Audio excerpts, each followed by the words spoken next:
Alright mga friends, ngayon na magugulay naman tayo. Ang ating gugulayin ay ampalaya, na kung tawagin nila rito ay ampalayang ligaw mga idol. Ito yung ating panggata, ito yung ating mga sangkap, green chili, kamatis, sibuyas, bawang, at meron tayong kaunting alamang. Meron din tayong kaunting taba ng baboy mga idol. Masarap na nilalagyan ang ginataang ampalaya ng kaunting karne. So ngayon habang nagpiprito si partner ng isdang kurinding mga friends, atin naman ito lilinisin yung ating ampalaya, atin nihiwain itong ating karne, ating pipigaan itong ating niyog at itong ating mga sangkap. Panoorin nyo hanggang dulo mga idol kung paano ko gugulayin yung aking ginataang ampalaya. A few minutes later. Alright mga idol, ito na ang ampalaya natin, nalinis na. Ito yung ating mga sangkap, nalinis na rin natin. Ito yung ating karne, nahiwa na rin natin. Ito rin ang ating gata, ayan. At saka itong ating alamang. Alright mga idol, ito yung nalinis na natin lahat ang ating mga panggulay at saka yung ating mga panghalo. Pwede na tayo mag-umpisa maggulay. Una natin ilalagay ang ating karne na taba ng baboy. Atin lang ito isasangkot siya mga idol. Yan. Palabasin natin lahat ang mantika rito mga idol, at napakaraming mantika ito.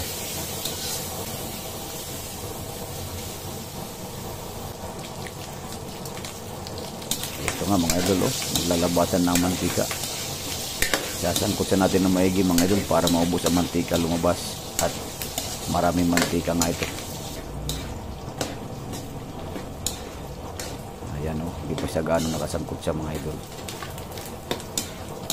Ang dami nga mga idol, ang daming mantika. Ayan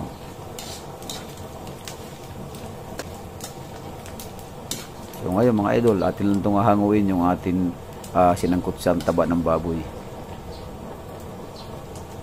Ayan.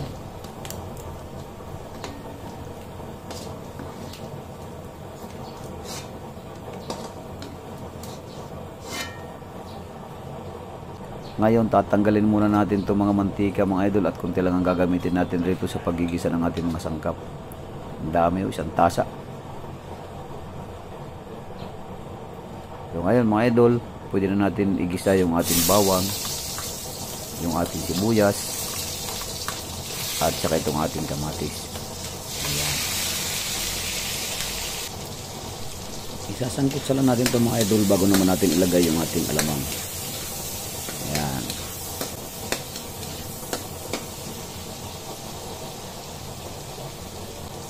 Ayan mga idol, ngayon pwede na natin ilagay yung ating alamang. At masarap mga idol ang ginataang ampalaya na may kaunting alamang.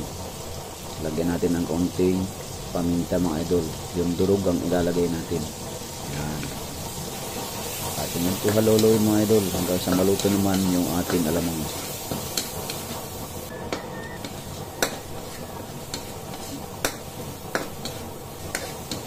Ayan, malapit na maluto mga idol yung ating alamang.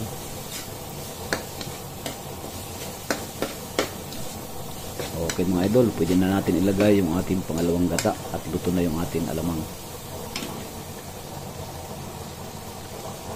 Ayan, ito na yung ating pangalawang gata mga idol. Tapos lagyan natin ng kunting bitsin mga idol. Ilagay na rin natin itong ating green chili mga friends. Ayan, akin lang hinati-hati yan para dumami. Ayan. Tapos ngayon ilagay na natin itong ating ampalaya. Alright mga idol, atin lang itong halu-haluin. Masarap ito mga idol. Ayan,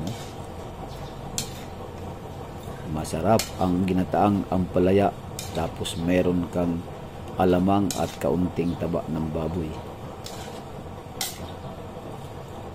Lutong bahay lang ito mga idol. Tipid na tipid pag nagluluto. At masarap kumain pag sarili mong luto ang iyong kinakain. Alright. So ngayon tatakpan muna natin mga idol. A few minutes later. At ito na mga idol yung ating ampalayang ginataan. Lagay na natin yung ating sinangkot siyang taba ng baboy.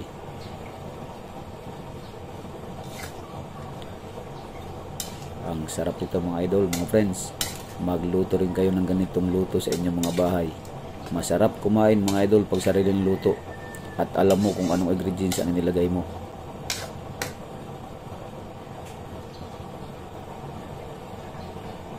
Takpan ulit natin mga friends. Yan, ilang minuto nakalipas, ito na.